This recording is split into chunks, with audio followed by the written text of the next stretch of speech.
Anyone who's been through any kind of immigration process anywhere in the world knows just how pressured it is, just how stressful it is, and more we're seeing immigration agencies around the world add middlemen into the process so that you don't deal directly with that country's equivalent of Home Affairs, but you deal with an intermediary.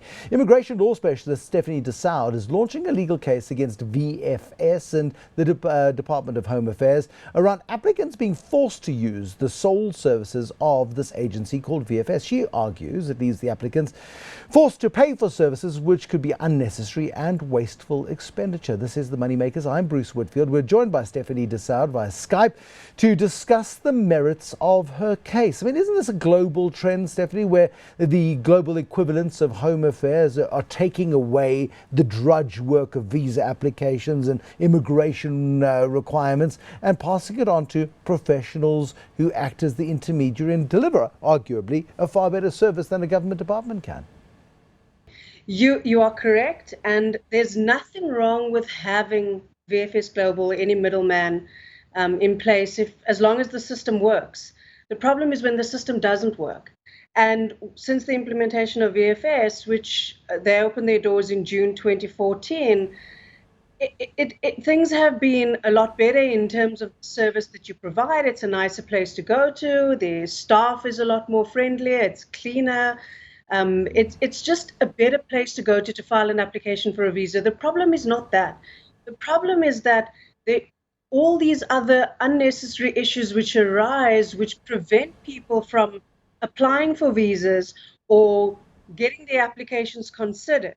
And that is the real issue, and that is the real complaint. We're okay with VFS or any middleman being there, or Home Affairs choosing any other party to take over that role or to take away that burden from them, as long as it works practically and in law.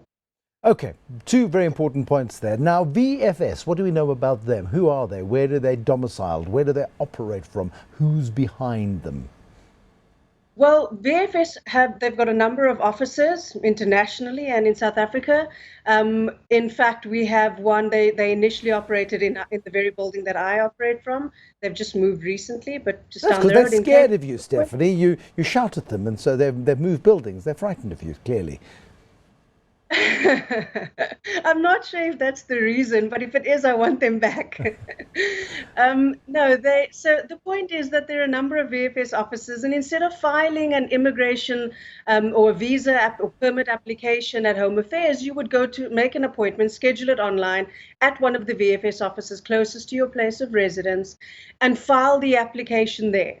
So they're about a couple of minutes away, not very far. And as I said, making the application, submitting the application, visiting VFS, it's a straightforward process. It's just what happens when you try to file the application. And what happens? Well, you may get turned away.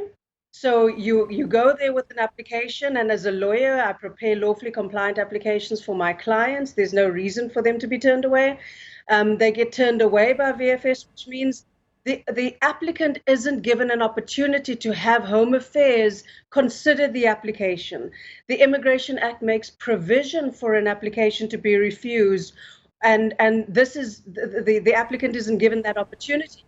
There's also a precedent, case law, a judgment handed down last year, which confirmed that VFS is not allowed to turn applicants away. In fact, it goes against the agreement between VFS and Home Affairs. And they do this, and they do this on a regular basis. Many days, my staff or clients return with their applications in hand. VFS won't accept. Now, I mean, VFS would be surely legally empowered. If you arrive and it says you need 3 black and white photographs and you arrive with 2 colour photographs, they'll say that's not an acceptable application. Home Affairs won't accept it. Please go away and fill in the forms again. But that's not what is happening, is your argument? No. So that may be happening, but with my clients, no, that's not what's happening. So the Immigration Act makes it clear that an application for a visa, which is a temporary visa, or a permit, which is something that's more permanent, must be made either at the Department of Home Affairs in the Republic or at its foreign mission. So the Act itself makes no contemplation for a third party. Then there's this service level agreement between VFS and Home Affairs, which sets out the agreement and the arrangement between them. And one of the services that VFS is to offer is to accept applications from foreigners wanting to stay in South Africa temporarily or permanently, and to process this application, capture it onto a system and send it to Home Affairs for processing. One of the terms of the engagement is that VFS cannot turn an applicant away, even if the application is incomplete. So according to this agreement, even if it says 3 photographs and the applicant only has 2, VFS cannot turn the applicant away. And one thinks, well, why can't they? The point is that turning someone away and saying you do not qualify for a visa isn't a function that's reserved for the adjudicator.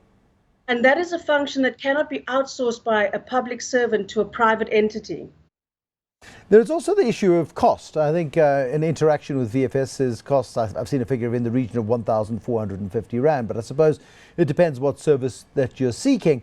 By adding a layer of cost and forcing that cost onto the visa applicant, that too is potentially prejudicial in the case of people who might be refugees, for example, and can barely afford to feed themselves, never mind apply for a visa.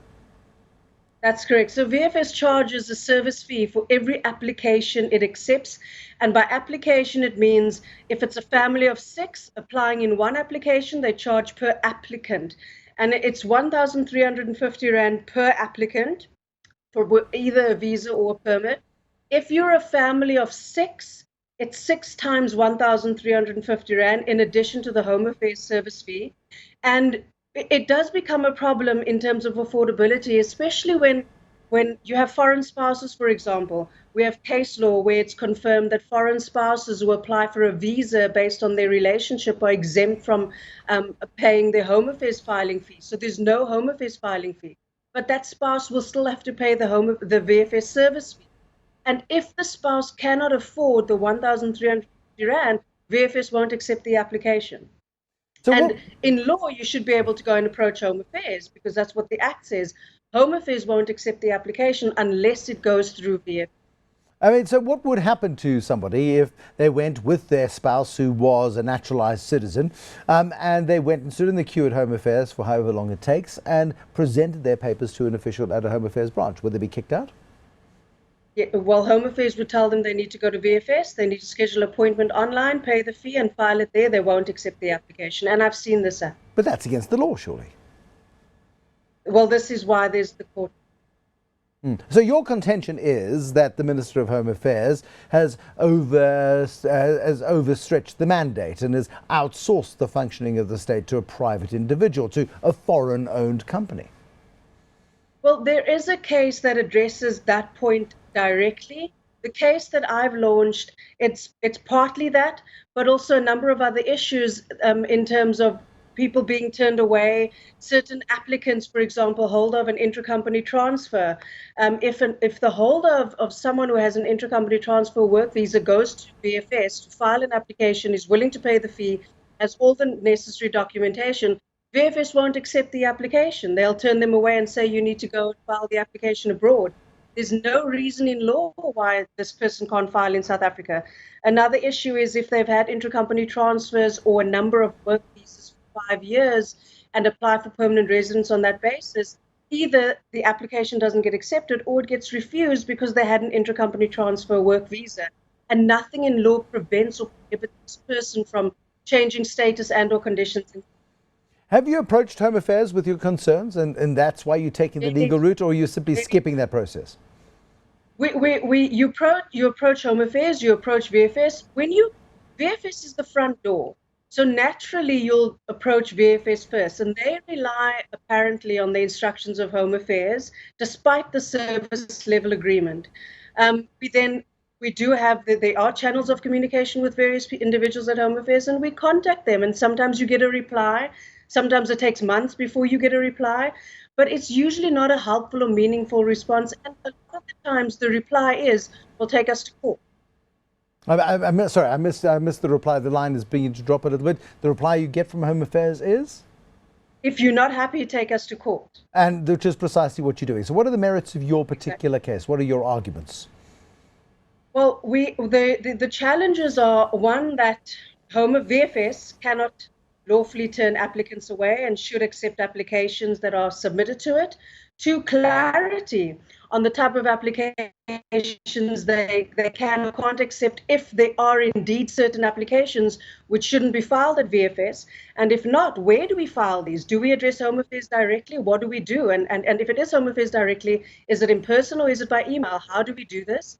And why are intercompany transfer work visa holders prevented from filing any visa or permit application in South Africa? And why is it not included in a permanent residence application on the basis of having work visas for 5 years? Interesting points to have to be made, and they have to be made in court. And it's more of your money that is going to be used to defend the action against Stefanie de Saude, who's representing her clients. And you're saying that Home Affairs is overextending its mandate. It's outsourced the functioning of a government department to a foreign-owned company. That's never happened before, has it? Oh, yes. Stefanie de Saude is an immigration and citizenship law specialist at de Saude Attorneys. There'll be more issues to hit the Home Affairs Department fan, and lots of other issues, of course, that will unfold into the future. Thank you so much for watching. Good night.